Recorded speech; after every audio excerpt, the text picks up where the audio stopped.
Aujourd'hui, nous allons entendre le témoignage de Jasper. Mais d'abord, si vous n'êtes pas encore abonné à notre chaîne, n'oubliez pas de vous abonner.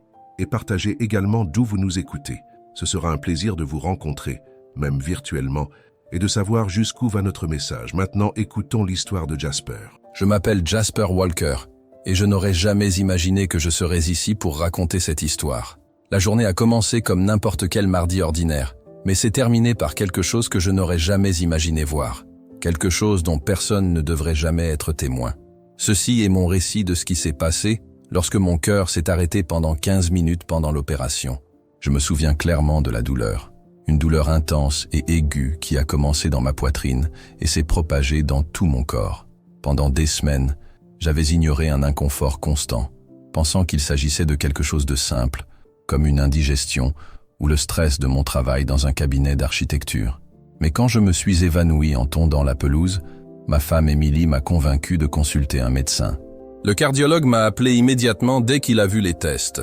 L'artère principale de mon cœur était presque complètement bloquée, à 98%. J'avais besoin d'une intervention chirurgicale d'urgence. Le chirurgien, le docteur Walker, a essayé de me calmer en me disant que tout irait bien. Émilie, à mes côtés, m'a serré la main avant de me conduire dans la salle d'opération. Je lui ai dit que je la reverrais bientôt, ne sachant pas à quel point ces mots seraient inexacts. La salle d'opération était glaciale. J'ai tremblé lorsqu'on m'a placé sur la table.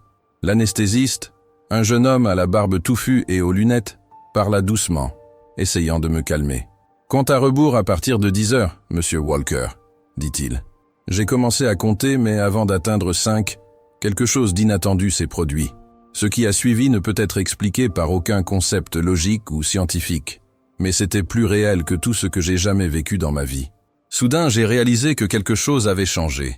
Il n'y avait pas de transition ou de tunnel de lumière comme beaucoup le décrivent.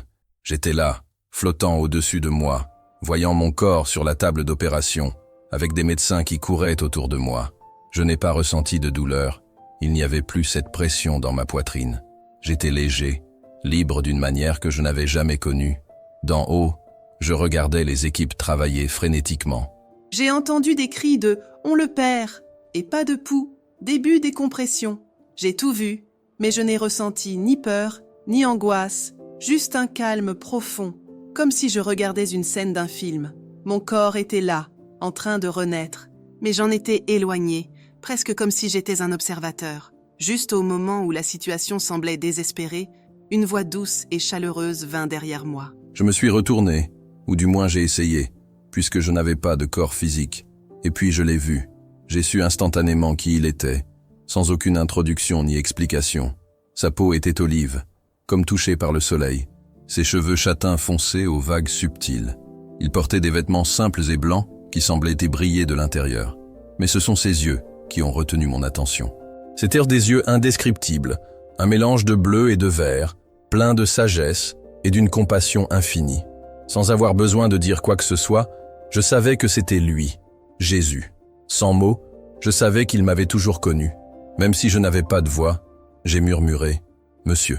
Il sourit, et c'était comme si le soleil perçait les nuages. « Prends ma main », dit-il en la tendant vers moi.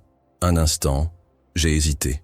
J'ai pensé à la salle d'opération, à Émilie qui attendait dehors, à mes enfants qui seraient dévastés. Il y avait tellement de choses inachevées. Mais ensuite, il dit doucement « Ce n'est pas ce que tu penses. Viens ». J'ai tendu la main, et dès que nos doigts se sont touchés, la salle d'opération a disparu. Au lieu de cela, j'étais sur une colline couverte d'herbes vibrantes, plus verte que tout ce que j'avais jamais vu. Chaque brin d'herbe était net et parfait, un détail impressionnant. La paix que j'y ressentais était indescriptible. Je pouvais sentir les fleurs sous mes pieds, fraîches et douces. J'ai baissé les yeux et j'ai réalisé que j'étais pieds nus, portant toujours la blouse d'hôpital. Mais d'une manière ou d'une autre, je n'ai ressenti aucune gêne ni embarras. Ce qui m'a immédiatement frappé, c'est la qualité de la lumière qui m'entourait. Tout était baigné d'une intense lueur blanche qui, dans des circonstances normales, serait aveuglante. Cependant, je pouvais voir clairement comme jamais auparavant. Mes sens étaient plus aiguisés que tout ce que j'avais jamais connu sur Terre. Chaque couleur était plus vibrante, chaque sensation plus intense. J'ai demandé « Où sommes-nous » même si je connaissais déjà, d'une manière ou d'une autre, la réponse. Nous sommes aux portes de la cité céleste. dit Jésus, sa voix résonnant au plus profond de mon être. Je veux te montrer quelque chose. Pendant qu'il parlait, la lueur blanche qui nous entourait a commencé à changer.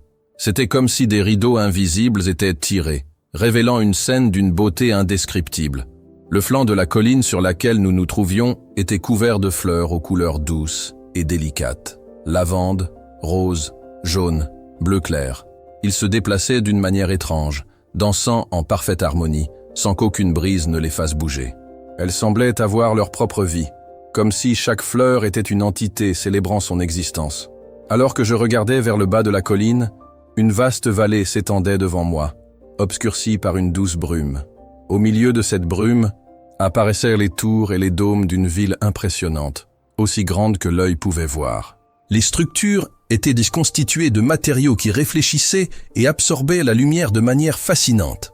Des murs nacrés, des dômes dorés, des tours de cristal qui dispersaient la lumière selon des motifs prismatiques. Au centre de la ville, il y avait un bâtiment magnifique, avec un immense dôme doré qui éclipsait tous les autres, rayonnant une lumière interne pulsée, comme le battement du cœur de quelque chose de vivant. « C'est le temple du Dieu vivant », expliqua Jésus en observant ma réaction. Au-delà de la ville, de l'autre côté de la vallée, s'élevait une montagne majestueuse, couverte d'arbres extraordinaires. Ce n'étaient pas des arbres ordinaires, mais des arbres parfaits, au feuillage vert profond et vif, disposés de manière harmonieuse et symétrique, ni trop rapprochés, ni trop éloignés. Le ciel au-dessus était peint de couleurs impossibles à décrire, quelque chose qu'aucun coucher de soleil sur terre ne pouvait égaler. Un or profond près de l'horizon, qui se mélangeait au pourpre, au bleu-violet, jusqu'à atteindre le bleu saphir du zénith. Mais la chose la plus surprenante étaient les rayons de lumière qui venaient de quelque part, au-delà de mon champ de vision. C'étaient des faisceaux de lumière pure, comme des tubes de rayonnement allongés, d'environ 2 mètres de long, brillant d'une luminescence dorée, comme de l'or blanc. Ils se déplaçaient avec une grâce et une détermination étonnantes, volant dans les airs, traçant des arcs parfaits. Je me suis émerveillé en regardant les rayons de lumière et j'ai demandé « Qu'est-ce que c'est ?» « La gloire du Seigneur », répondit simplement Jésus. Ce que vous voyez sont des manifestations du Saint-Esprit, se déplaçant à travers la création, apportant vie et connaissance. Pendant qu'il parlait, j'ai ressenti une pression dans ma poitrine, comme si l'énormité de ce dont j'étais témoin m'écrasait. Je suis tombé à genoux dans l'herbe douce, submergé par la présence de Jésus et la majesté qui nous entourait. « Monsieur, murmurai-je, pourquoi m'avez-vous amené ici ?» Jésus s'est agenouillé à côté de moi, les yeux pleins de compassion. « Tu as demandé à connaître la vérité, à voir au-delà du voile. Je te montre ce qui attend ceux qui m'aiment. J'ai toujours eu un profond désir de comprendre ce qui se trouve au-delà de la mort. Tout au long de ma vie, surtout après la mort de ma mère il y a 5 ans, j'ai prié pour cela. Et là, j'étais confronté à une révélation qui dépassait tout ce que j'aurais pu imaginer.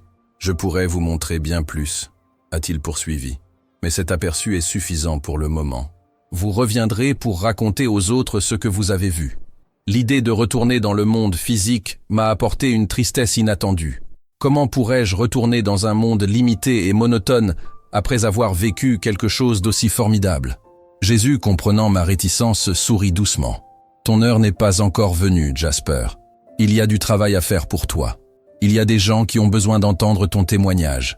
Il a tendu la main et m'a aidé à me relever.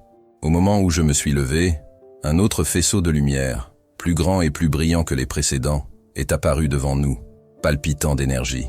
Ce messager vous guidera à travers la ville, dit Jésus. Je te rejoindrai plus tard. Le faisceau de lumière s'est rapproché, et d'une manière ou d'une autre, j'ai su que je devais le suivre. Nous avons commencé à descendre la pente, et les fleurs dansantes se sont ouvertes pour nous laisser le passage. En approchant du brouillard qui enveloppait la partie inférieure de la vallée, je m'attendais à ce qu'il soit froid ou humide, mais au contraire, il était chaud et enveloppant, comme si je traversais un rideau de pure soie. Lorsque nous sommes sortis du brouillard, la ville était devant nous, dans toute sa splendeur. Les bâtiments ne ressemblaient à aucune architecture terrestre. Ils semblaient faits de matériaux vivants, qui se déplaçaient et se transformaient doucement. Les rues étaient pavées d'un matériau transparent qui ressemblait à de l'or, mais brillait d'une lumière dorée. Il n'y avait pas d'ombre, car la lumière venait de toutes les directions à la fois. Pendant que nous marchions, j'ai remarqué d'autres êtres autour de nous. Certains semblaient humains, vêtus de robes blanches fluides, rayonnant d'une tranquillité et d'une beauté indescriptibles. Comme les êtres autour étaient remplis de lumière et d'énergie, changeant de forme à mesure qu'ils se déplaçaient, j'ai remarqué que chacun d'eux rayonnait de joie et de but. Aucun d'eux ne semblait surpris par ma présence, ni par le fait que je portais encore ma blouse d'hôpital. Certains de ces êtres m'ont fait signe de la main lorsque nous sommes passés, et leur visage dégageait une lumière chaleureuse, comme s'ils me reconnaissaient, et m'acceptèrent d'une manière que je n'avais jamais connue sur Terre. Mon guide m'a conduit jusqu'à une grande place ouverte à la base du temple central au dôme doré. La place était pleine d'êtres rassemblés pour une fête. La musique qui remplissait l'air ne ressemblait à rien de ce que j'avais jamais entendu. Des harmonies complexes qui résonnaient non seulement dans mes oreilles, mais dans tout mon être. C'était comme si chaque molécule de mon existence vibrait en harmonie avec ces sons célestes. Au centre de la place, il y avait une magnifique fontaine, mais au lieu d'eau, elle jaillissait ce qui semblait être une lumière vivante, la même substance rayonnante que les rayons qui traversèrent la vallée. La lumière se répandait sur les bords de la fontaine et coulait dans des canaux sur toute la place, créant des motifs incroyablement complexes et magnifiques.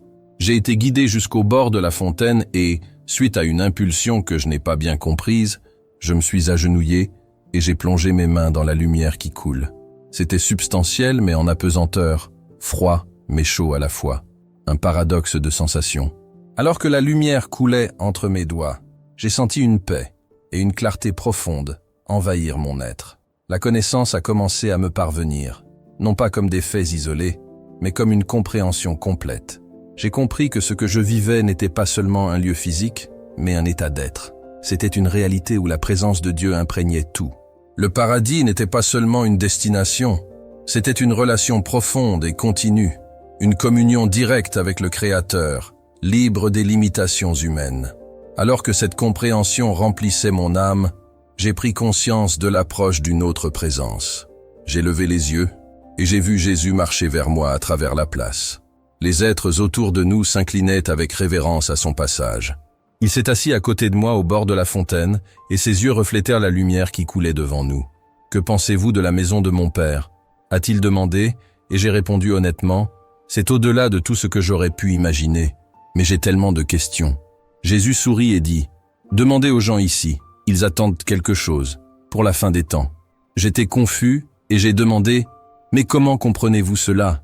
Il n'y a pas d'attente ici. » Il a expliqué, « Ce que vous percevez comme une attente est en réalité l'être. Ceux que vous voyez sont pleinement présents en ce moment d'éternité, expérimentant la plénitude de la communion avec Dieu et les uns avec les autres, dans la lumière. » Tandis qu'il parlait, un rayon de lumière traversa la place au-dessus de nous. J'ai alors demandé, « Vous avez dit que c'était la gloire du Seigneur, mais qu'est-ce que cela signifie ?» Il répondit, « C'est la présence vivante et active de Dieu, ses pensées, sa volonté, son amour manifesté. Ses messagers portent ses intentions à travers la création, soutenant tout. J'ai regardé les êtres sur la place et j'ai demandé, « Ce sont des anges ? Certains sont ce que vous appelleriez des anges. Des êtres créés pour servir et adorer Dieu, a-t-il expliqué. Les autres étaient autrefois comme vous, des humains, des âmes maintenant transformées en leur vraie nature.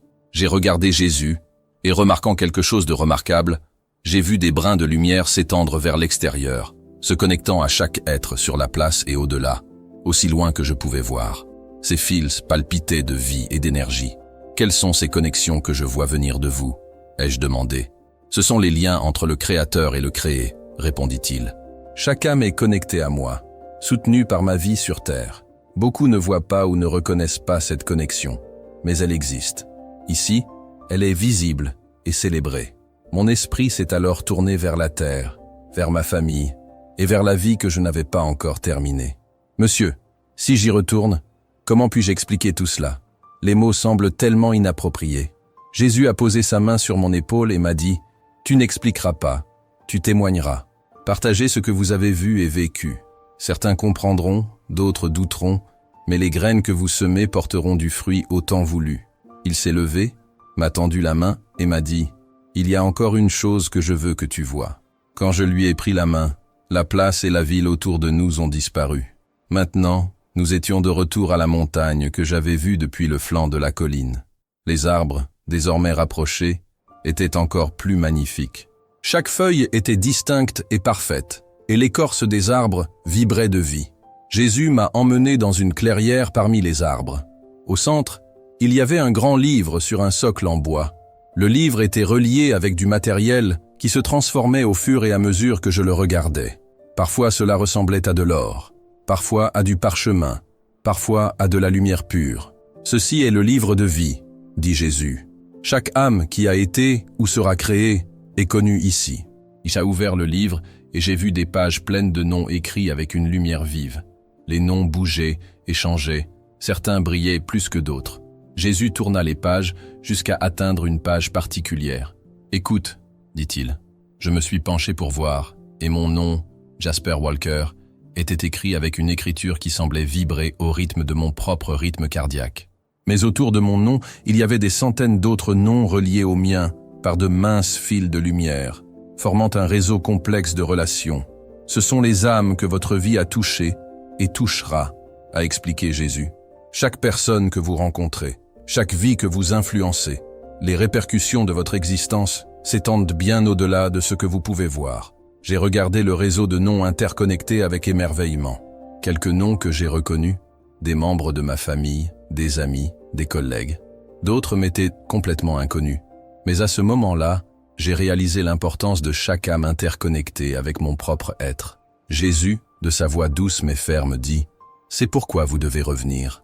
Votre chapitre n'est pas terminé. Il y a ceux qui ont besoin de ce que vous seuls pouvez leur donner.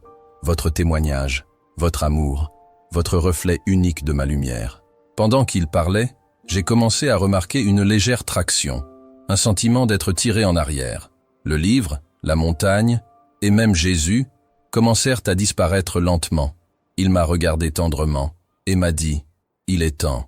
J'ai senti le poids de cet au revoir approcher et un sentiment urgent de retrait s'est renforcé. « Seigneur, est-ce que je m'en souviendrai ?» ai-je demandé, ayant l'impression que j'étais sur le point d'être emmené de cet endroit paradisiaque. Il sourit. « Vous vous souviendrez de ce dont vous devez vous souvenir. L'expérience restera avec vous, même si certains détails peuvent disparaître comme un rêve au réveil. Mais votre cœur connaîtra la vérité. » Alors que les paroles de Jésus résonnaient dans mon esprit, le paysage céleste a commencé à disparaître. Les couleurs ont commencé à s'assombrir et la lumière a diminué. Le sentiment d'être tiré en arrière était maintenant plus fort, comme un courant inévitable. « Monsieur !» ai-je appelé, craignant de perdre cette connexion. « Est-ce que je te reverrai comme ça ?»« Je suis toujours avec toi, » répondit-il, sa voix venant d'un endroit où sa forme était déjà presque invisible. « Oui, le moment venu, j'attendrai de vous accueillir à la maison. » Ce sont les derniers mots que j'ai entendus avant que tout ne s'assombrisse. J'ai ressenti une soudaine désorientation et une précipitation incontrôlable, comme si tout s'accélérait. Soudain, une douleur intense envahit ma conscience. Ma poitrine avait l'impression d'être écrasée et mes poumons avaient du mal à respirer. J'entendis des voix pressantes et surprises. « Nous avons un pouls, il est de retour !» La tension artérielle a augmenté et la fréquence cardiaque s'est stabilisée. « Monsieur Walker, pouvez-vous m'entendre ?» La voix du docteur Bennett m'a ramené à la réalité. Avec beaucoup d'efforts, j'ai forcé mes yeux à ouvrir. Les lumières vives et artificielles de la salle d'opération contrastaient fortement avec la lumière céleste que j'avais connue. Le visage du docteur Bennett était au-dessus de moi, ses yeux écarquillés de choc et de soulagement. « Vous êtes absent depuis presque 15 minutes, a-t-il déclaré. Nous pensions t'avoir perdu. J'ai essayé de parler, mais ma gorge était sèche et ma voix était faible. Une des infirmières a placé un petit morceau de glace sur mes lèvres et après avoir humidifié ma bouche, j'ai réussi à murmurer « Je l'ai vu, j'ai vu Jésus ». Le docteur Bennett et l'équipe médicale ont échangé de rapides regards et j'ai pu dire qu'ils pensaient qu'il s'agissait simplement d'un délire dû à un cerveau privé d'oxygène, d'une hallucination induite par un médicament. « Reposez-vous maintenant, monsieur Walker », dit doucement le docteur Bennett. « Tu as traversé beaucoup de choses.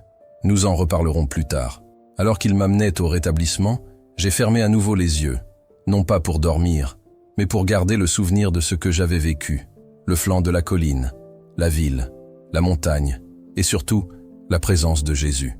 Je savais, avec une certitude absolue, que ce que j'avais vu était réel, plus réel que la chambre d'hôpital qui m'entourait, et je savais que ma vie ne serait plus jamais la même. La période de récupération a été physiquement éprouvante, mais spirituellement transformatrice. Pendant les 3 jours suivants, je n'ai pas pu parler de mon expérience, sans être submergé par l'émotion. Quand je l'ai finalement dit à Émilie, les larmes coulaient sur nos visages. Elle m'a serré la main et a murmuré « Je te crois. J'ai toujours cru qu'il y avait plus que ce que nous pouvons voir. » Bien entendu, l'équipe médicale a eu ses explications. Le docteur Bennett a gentiment suggéré que ce que j'avais vécu était le produit de mon cerveau privé d'oxygène, quelque chose de courant lors d'un arrêt cardiaque. L'anesthésiste a parlé de certains produits chimiques libérés lors d'événements traumatisants qui peuvent créer de vives hallucinations. Mais je savais ce que j'avais vu. Le souvenir est resté vif dans mon esprit, palpitant de vie et de vérité, les couleurs plus vibrantes que tout ce que j'avais jamais vu auparavant, et les sensations plus réelles que n'importe quelle expérience humaine. Les rayons de lumière, la gloire du Seigneur, ont continué à apparaître dans mes rêves, me rappelant la réalité qui existe au-delà de notre perception limitée. Le visage de Jésus est resté avec moi, ses yeux qui semblaient te voir à travers mon âme, remplis d'un amour au-delà de toute mesure. J'étais en présence de la vérité incarnée, et cette connaissance a tout transformé à mesure que mon corps guérissait. J'ai commencé à percevoir le monde qui m'entourait avec une nouvelle appréciation. La lumière du matin qui filtrait à travers la fenêtre de ma chambre d'hôpital semblait être un pâle reflet d'une lumière céleste. Les fleurs apportées par Émilie ont pris une nouvelle signification et je me suis souvenu des fleurs dansantes sur la colline paradisiaque. J'ai commencé à tenir un journal, enregistrant tous les détails dont je me souvenais sur la cité céleste, essayant de capturer avec des mots ce qui était au-delà du langage. J'ai dessiné les paysages, les bâtiments, les rayons de lumière, même si mes compétences artistiques ne pouvaient pas rendre justice à la réalité. Ma vision de la mort a changé pour toujours. Je ne la craignais plus, même si je ne l'attendais pas avec impatience. Maintenant, j'ai compris que ce que nous appelons la mort n'est qu'une transition, une porte vers une plus grande réalité. Les liens que j'ai vus dans le livre de vie m'ont donné une nouvelle appréciation pour chaque rencontre, chaque relation, chaque personne que j'ai rencontrée. Peut-être qu'il s'agissait de certains de ces noms liés aux miens, d'âmes que j'étais censé toucher d'une manière ou d'une autre. Mais plus important encore, ma relation avec Jésus avait été transformée. Il n'est plus seulement un personnage lointain, présent dans les textes anciens ou dans les sermons du dimanche. Maintenant, c'était quelqu'un que je connaissais étroitement, avec qui j'avais parlé et marché, et qui avait vécu ces paroles d'une manière profonde et personnelle. La phrase « Je suis toujours avec toi » résonnait dans mon cœur, non seulement dans les moments de joie, mais aussi dans les périodes difficiles. Le souvenir de la gloire du Seigneur, représenté par les rayons de lumière qui parcouraient la création, est resté en moi, me rappelant que la présence de Dieu est constamment à l'œuvre dans notre monde, même lorsque nous ne pouvons pas l'apercevoir. Parfois, dans des moments de prière ou de contemplation silencieuse, je pouvais presque ressentir à nouveau cette présence, au-delà du voile de la perception physique. Je ne sais pas pourquoi j'ai eu un aperçu du paradis. Peut-être était-ce pour répondre à cette prière d'enfant, à ce profond désir de comprendre ce qui se trouve au-delà de la mort. Ou peut-être que c'était une façon de renforcer ma foi pour faire face aux défis à venir. Qui sait, ce n'était qu'un don de grâce, une bénédiction unique d'un Dieu heureux de se révéler à ceux qui le cherchent. Ce que je sais, indéniablement, c'est que j'ai été changé à jamais par ces brèves 15 minutes pendant lesquelles mon cœur s'est arrêté de battre. Pendant ce temps, j'ai découvert une réalité parallèle à la nôtre, séparée seulement par le plus délicat des voiles. Dans la cité céleste, j'ai vu le visage du Christ, et en le regardant, j'ai compris la vérité qui soutient toute existence. J'ai vu que nous sommes connus, aimés, et que nous ne sommes jamais seuls. C'est la vérité que je porte maintenant avec moi. Et voici mon témoignage. Le paradis est réel. Plus réel que tout ce que nous vivons dans ce pays de l'ombre qu'est la vie. Et Jésus n'est pas seulement un personnage historique ou un concept lointain, il est une présence véritable et vivante, attendant d'accueillir chacun de nous dans sa maison. Je l'ai vu, je lui ai parlé, et j'ai marché à ses côtés dans la cité céleste.